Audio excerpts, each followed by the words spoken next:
আসসালামু আলাইকুম, আশা করি সব অনেক ভালো আছেন। আমিও আছি মোটামুটি। দীর্ঘদিন অসুস্থ থাকার পরে প্রায় 12-13 দিন পরে আপনাদের সামনে লং ভিডিও নিয়ে হাজির হলাম। তো আজকে মূলত কিছু দেশি মুরগির বাচ্চা বের হয়েছে আমাদের মেশিন থেকে। গতকালকে মূলত বের হয়েছে, এগুলো ডেলিভারির জন্য প্যাকেট করা হইতেছে। তো আমি যদি আমাদের বাচ্চার কোয়ালিটি দেখাই, দেখতে পারতেছেন গলা শিলার বাচ্চা মোটামুটি 100-র মধ্যে 20-30টা থাকে। কারণ গলা শিলার মুরগির বাচ্চাগুলো যেহেতু খুবই রেয়ার, ওইভাবে মানে সত্যি বলতে মুরগি পাওয়া যায় না। মুরগি না পাওয়া গেলে আসলে ডিম কোথা থেকে হবে আর গলা শিলা মুরগির বাচ্চা কোথা থেকে হবে। তারপরে মোটামুটি দেখা যায় যে 100-র মধ্যে 20-25টা বাচ্চা থাকে। তো আমি চেষ্টা করতেছি যে আলাদাভাবে কিছু গলা শিলা মুরগির বাচ্চা পালন করার জন্য, কারণ এই জাতটাকে মূলত ধরে রাখার জন্য। কারণ গলা শিলা মুরগির বাচ্চা, তারপরে টুপিওলা, ঝুটিওলা, এগুলো প্রায় বিলুপ্ত হয়ে যাচ্ছে, একেবারে বিলুপ্তির পথে নাই বললেই চলে। যে বাচ্চাগুলো আপনারা দেখতেছেন এগুলো কিশোরগঞ্জ জেলা নান্দাইল উপজেলা থেকে এক ভাইয়া কিছু বাচ্চা অর্ডার করছিল। এগুলোই মূলত ডেলিভারি নিয়ে যাব আমি। তো মোটামুটি যদিও অসুস্থ,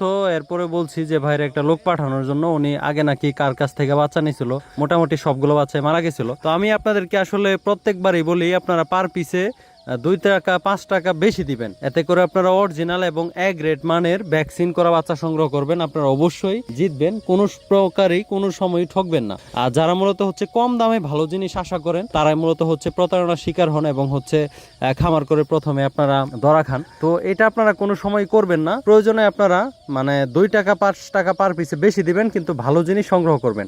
এটা আমার পরামর্শ। তো যাই হোক, দেখতেই পারতেছেন বাচ্চাগুলো আমি আপনাদেরকে আবারও দেখাচ্ছি। আর এখানে আজকে বাচ্চা আছে মূলত 500 পিসের মতো। 200 পিস নান্দাইল এক ভাইয়ের জন্য নিয়ে যাব, আর বাকি 300 পিস গাজীপুর জেলা কাপাসিয়া উপজেলাতে পাঠাই দিব। তো এটাও আমাদের পার্শ্ববর্তী একটা জেলায় বলা যায়। তো দেশি মুরগি পালন যারা করতে চান, তারা আসলে দেশি মুরগি পালন করতে পারেন। দেশি মুরগি খুবই ভালো একটা জাত, যাদের মূলত ধৈর্য আছে। আপনারা 2 মাস থেকে 3 মাসের মধ্যে দেশি মুরগির বাচ্চাগুলো বিক্রি করতে পারবেন। দেশি মুরগির বাচ্চা মূলত 1 মাসে কোনো সময় বিক্রির উপযোগী হয় না, কারণ 1 মাস বয়স পর্যন্ত এরা বাচ্চাই থেকে যায়। দেশি মুরগি মূলত 2 মাস পর থেকে আপনারা 3 মাস অথবা 4 মাস বয়সে বিক্রি করতে পারবেন। মোটামুটি 8-10 দিন আগে কাউরাই থেকে এক ভাইয়ে 500 পিস আইসা নিয়ে গেছিল। ওই দিন আমি মূলত বাড়িতে ছিলাম না, ময়মনসিংহে মেডিকেলে ছিলাম। পরবর্তীতে বাড়ি থেকে আমি ঠিকানা দিয়ে দিছি, উনি ওনার হাতে আইসা দেখে নিয়ে গেছে। তো ওনার বাচ্চাগুলো আমি চাইতেছি যে কয়েকটা দিন গেলে ওনার খামার ভিজিট করে আমি আপনাদেরকে ভিডিও করে দেখাবো আমাদের দেশি মুরগির বাচ্চার কোয়ালিটি কিরকম হয়। আর আরেকটা কথা জানাই রাখি, আমাদের কিন্তু দেশি মুরগি কোনো নিজস্ব প্যারেন্টস নাই।